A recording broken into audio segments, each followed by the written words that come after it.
Welcome, Dayton. The Little Green Dress presents Traditions and Legacies, where we discuss family traditions and discover your legacy. Now, listen with me as we remember what used to be. She is your host and author, and by she, I mean me, Kim Gresham.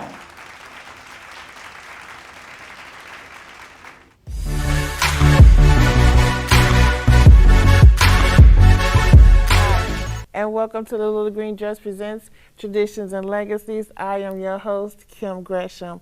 Today, I have a special guest on my last day, my last show. It is the City Commissioner of Dayton, Shenise Turner, and she is coming in to talk to us, hello, about some of her family traditions. How are you today? I'm well, Ms. Grisham. Thank you very much for the invite. It's a pleasure to be here. Thank Thank you very you. much for the opportunity. Well, thank you for accepting the invite. I really appreciate you. I remember meeting you at Bellhaven. We had some kind of function there, and that was the first time I met you, and you were there with your Yes, daughter. And we had a little small chat about family traditions, and I thought, yes, okay, I definitely want to have her on my show. So that's why I wanted to reach out and make sure you was able to come and talk to me a little bit. yes, absolutely. Again, I appreciate the opportunity. I was just very much so intrigued and just, I will honestly say, just at all that your family has created this tradition with the little green dress. And it really provided an opportunity just to reflect on my own experiences. As you recall during our conversation, I was referring to at one point, my grandmother had this Oriental red dress, and she had it for quite some time. And it was like an unspoken tradition that we had in our family where this dress would it literally went to me. I wore it a couple times. I think one occasion my mom wore it, and then it traveled all the way to Philadelphia, Pennsylvania. My aunt wore the dress, and then a cousin of mine wore a dress in Philadelphia. So with all that being said, ask me what the dress is now. I do not know. Oh my goodness! But Wow. again, just to hear your story and your tradition of the little green dress, it really just pulled on my experience, and it was just like, oh wow, just a wonderful tradition to create, and I just really inspire and commend. Really, I am inspired and commend you and your family for creating that tradition. So, Oh, thank you so your much. I family. just I just felt like because of like I always talk about technology because really technology is I mean it's great but it takes over so much and sometimes it takes from our our family things that we do because when we're together now we're still looking down at our phones. It's like Yes, it's more yes. important to be on your phone than it is to actually be with your family when it should be the opposite. The opposite, actually. It's more important to be with your family than it is to be on your phone. And so I'm just trying to ignite, families about keeping your family's tradition alive, celebrating your families and things like that. But you know what? I want you to tell me about you and what you do here in Dayton. Sure. So, as you already stated, I am a current Dayton City Commissioner. I'm going into this is my second year now in my 4 year term.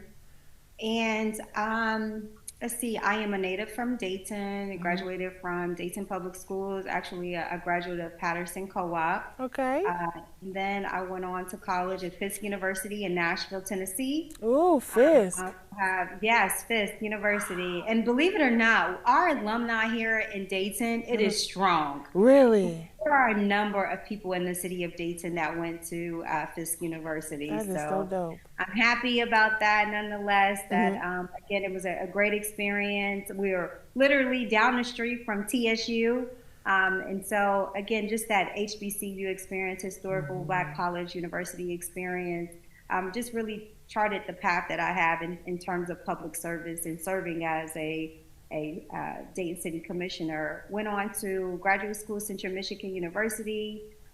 Did some work during my undergraduate studies with Wright Patterson Air Force Base. Fast forward, I spent a number of years with the city of Dayton I actually, believe it or not, I started with the city of Dayton in the Citizen Participation Division, Okay. which no longer exists. And this was all under the priority boards. I'm sure you're familiar with the priority boards. Mm-hmm. The priority boards were in fact in place, and it was created out of the Model Cities program that was in response to the race riots that took place in the 60s. And Lyndon B. Johnson, President Lyndon B. Johnson, he instituted the Model Cities program, and it was an opportunity to have engagement, to create workforce development, to create opportunities for a lot of the Black and Brown communities. And again, the priority boards were created, and it was used as a vehicle so that residents in the city of Dayton could become more intimately involved in their government and local Okay. government, and really having a voice. And so, as a liaison for the priority boards, my title was a community service advisor, Mm-hmm. and I would act as it was deemed as a liaison, but I called it the gatekeeper, if you will, to kind of buff a lot of the concerns from going down to City Hall, and making sure that they were addressed firsthand, making Okay. sure whether it was the management of a vacant lot, or whether there were any housing issues, someone needed to get information in terms of any critical repair programs, then we will again be that community center point, if you will, for people to be able to come in, and to get all and gain all of the necessary information that they needed. And with that being said, a lot of the priority boards, the 7 priority boards, they had the various areas where we will oversee um, residents' concerns as it relates to liquor permits or liquor applications or BZA board of zoning appeal cases, or whatever the case may be. So it was Okay. a great training ground. Mm-hmm. And believe it or not, like the priority board system, it actually again was the training grounds. A number of leaders came from the priority boards in the city of Dayton, i.e., Commissioner Dean Lovelace, Mm-hmm. Congressman Mike Turner, former Mayor Gary Lightsoe. Mm-hmm. There are just a number of people that were intimately, excuse me, Mm-hmm. involved in the priority boards, and a number of people, even to this, our NAACP president, Mm-hmm. uh, Dr. Derek Ford. He served as, and currently still serves as the Northern Hills president.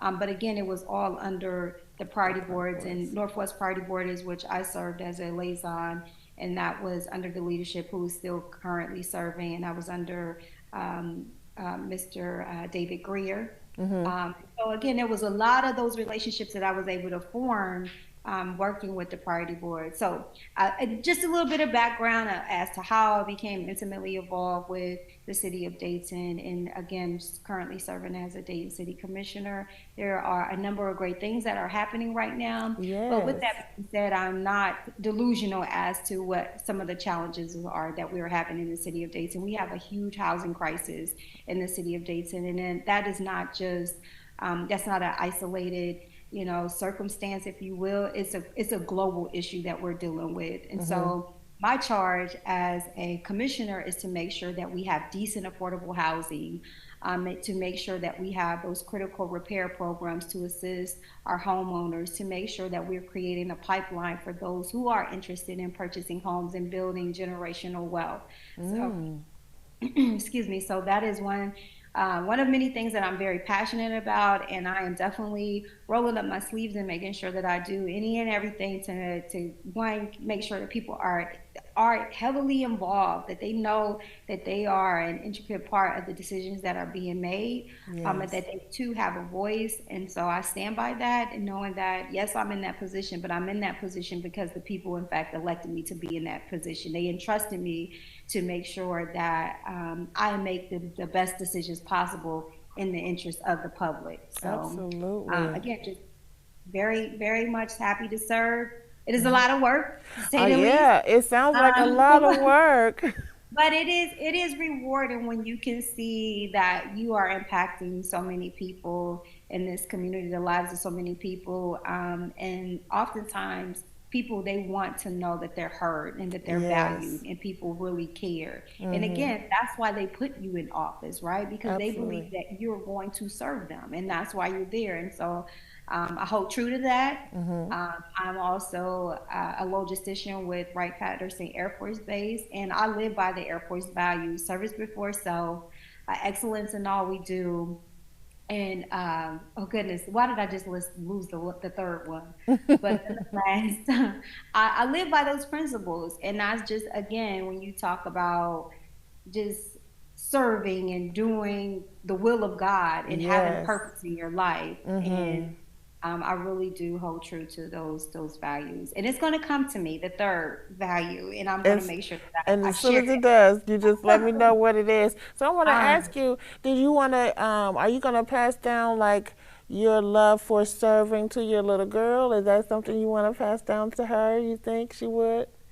So interesting enough, last year, I believe it was, my son, he was in the sixth grade at the time. So, yes, it was last year. He was contemplating of running for school president. And of Oh. course, yes, so my son is he's quiet. Mhm. He's very quiet. And so I was literally taken aback. I was like, really? Is that something you want to do? I was like, you should go for it.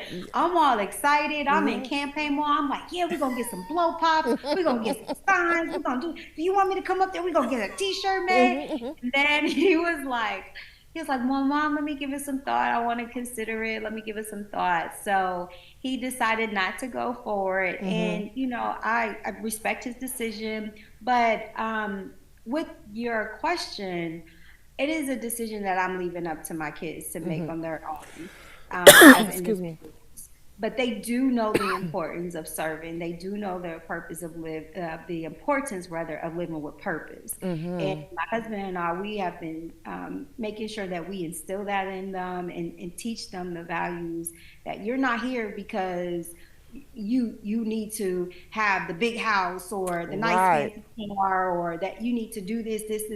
It's how are you serving and how are you living and impacting someone else's life. Like, all those things are wonderful, they're great, but understand that you're here for a reason, you're here for a Mhm. purpose. And so we teach our kids that. And I'm proud to say that my kids, they know what canvassing is. They know what it is to talk on someone's doors. They know canvassing etiquette. They know don't Mhm. walk on the grass, or you don't touch anyone's mailbox. They know those various things, and so that gives me great pleasure. And they understand the process, right? They Mhm. understand the process in terms of, now they don't know all the nuances, because I'm not suggesting that, but they Mhm. understand that what a commission and a mayor does. They understand that the local government is there in place to work for the people in this community, or whatever they may be, to truly really serve. And there is interesting too, because presidential elections, like, they're like, oh, the debate is on, or all this is happening. So again, it's something that I'm very proud of. And whatever they decide to do, if they decide to lean in and being in a public servant role as an elected official, then so be it. But they all know that whatever role that they may play in Mhm. terms of the interest that they have in their career, my oldest son, I really believe that he's going to go. He's leading into the direction of an architect, and he understands that in that role, you don't have to be an elected official. Right. You still are here to serve. So the people, So right? he Absolutely. understands that. So, but again, I'm open to whatever it is. They know that they have to be.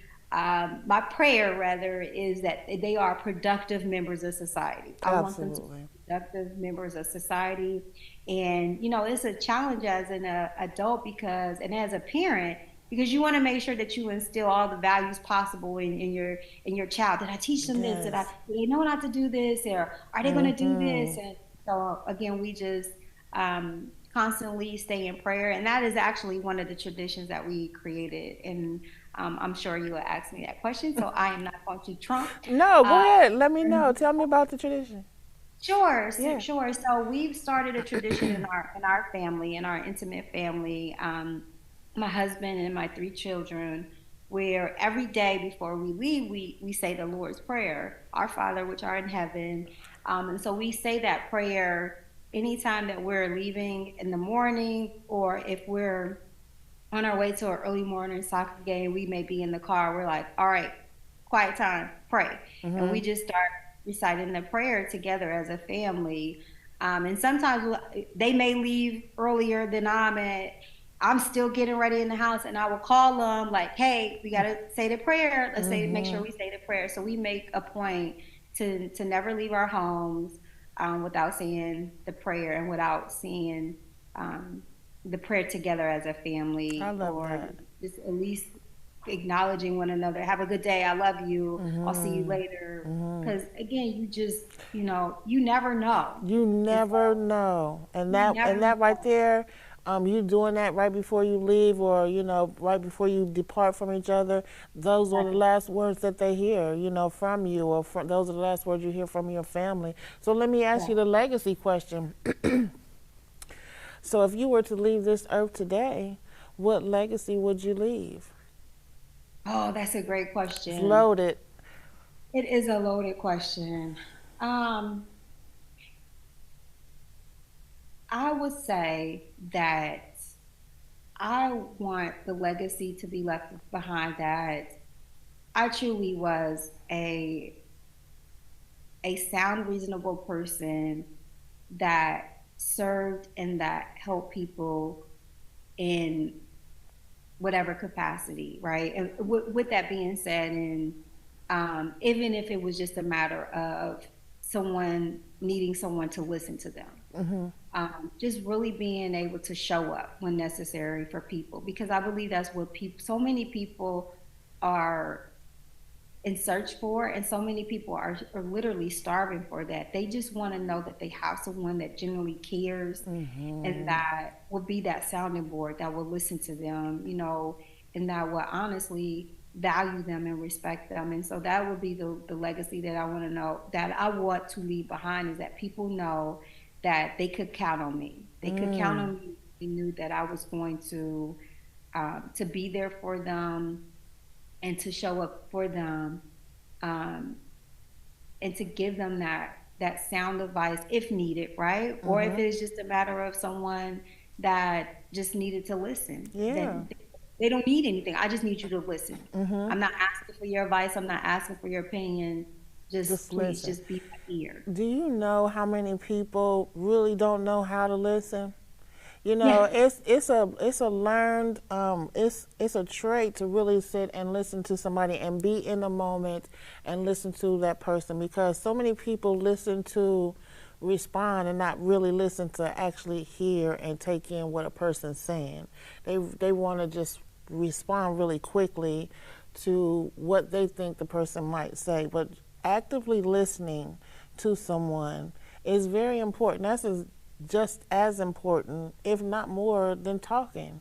You can find out so much from just listening, not speaking so much. I'm learning that, to just really sit and listen to what a person's saying, because you can really find out a lot about that person from just listening to what they're saying. And then some people are in so many, like right now, I feel like a lot of people are in a lot of pain, and they do a lot of smiling to try to mask that, and they really do need someone to listen to. And I think that is admirable that you are there, and that you are there for the people of Dayton, to be that sounding board and to take their concerns, and to take it to another level that they might not be able to take it to, because everybody can't do what it is that you do. So that's why they come and talk to you.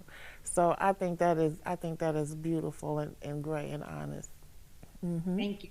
I really appreciate it. And it's interesting because they always say, I know, I'm sure you've heard it, God has given us two ears and one mouth, right? So we need Mhm. to utilize that and listen more. And not only just listen, but being intentional, right? Being intentional and really trying to truly understand. And Stephen Covey always seek to understand before being understood, Mm. trying to understand where people are coming from. And my Mhm. current supervisor, she says that all the time. Mhm. And I read this book, The Seven Habits of Leadership, Stephen Covey. I read that book years ago. Mhm. And that was something that I would practice, but it fell off. Right. And then here I am in my 40s. I'm a mother, I'm a public servant, I'm a workforce, all these different, facets and different roles that I play in my life. now I'm coming back to it, and where I have my supervisor just reminding me, like, you have to seek to understand before understood. And if we just take a step back and really Mm-hmm. truly apply that that skill, we will Philosophy. all Mm-hmm. be in a much better place. And Yes. I don't even think it's necessarily just a skill. It's just apply the act, right? Just to apply the act. You don't have to be skilled at it, but Mm-hmm. apply the act of being, Present understanding and before, present. yeah, and being Mm-hmm. understanding before being understood. Because we so quick to, I gotta get my point across. This is what I feel, and this is what I say. But you're not hearing me. Okay, but did you take a step back and did you hear the other person? Did you listen to where they may be coming from and what their qualms or their concerns may lie? So take Mm-hmm. a step back and understand. And I have to catch myself a lot of times, because I'm ready. Sometimes I just had a situation earlier today, and I was Mm-hmm. talking to this gentleman. I said, okay, let me pause for a second. Let me regroup because I understand you have to do your job. I understand that. And how do we become on the same page? Mm-hmm. Let me take a step back and let me understand your position. And then I really had to understand where he was coming from and trying to meet the expectations of his job and his employer and what he is, charged to do. Mm-hmm. And so Mm-hmm. with that, what do? You have to understand, and it made sense and it all worked out. But I think if we are able to practice that a little bit more, then I think we will definitely be in a better place and Oh, just really definitely. valuing people. We do not. We It's so funny because people, they say treat people how you want to be treated, but how do you treat yourself, right? You Exactly. gotta. How do Mm-hmm. you treat yourself? Mm-hmm. So that's something that we teach our children as well. So, but just a number of different things. But I did want to share the fact that we say the Lord's Prayer on a daily basis.